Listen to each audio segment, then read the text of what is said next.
भाइ चिया बन्छ ए बन्छ भाइ कति कप हो 2 कप बनाइदिनु न त 2 कप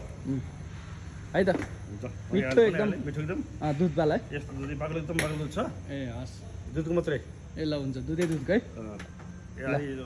म उहाँ गएर बसेँ ल लेजलाई कति हो लेजलाई लेजलाई यो 50 रुपैयाँ 50 रुपियाँ सानो खैनो कसी जस्तो लाग्छ मलाई भाइ रेडी भयो पाइले छ भाइ पाइले छ खानलाई मिठो खानलाई कुद्नुपर्छ उमालेर भएन ओ यहाँ मसलाहरू हाल्न छ मिठो खाना टाइम लाग्छ हजुर मिठो खानलाई एकछिन कुद्नुपर्छ जति कुद्नु भयो उति मिठो खाना पाउनु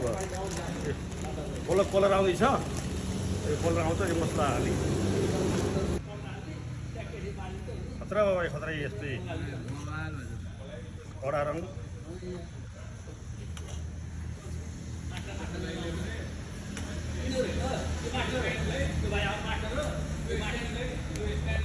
पहिले यस्तो यस्तो चिया यो चितवन अधिराज्यभरिमा नेपाल अधिराज्यभरि पाउनु न ल यसो चेक गरौँ ल है यसबाट कस्तो छ भन्नु होला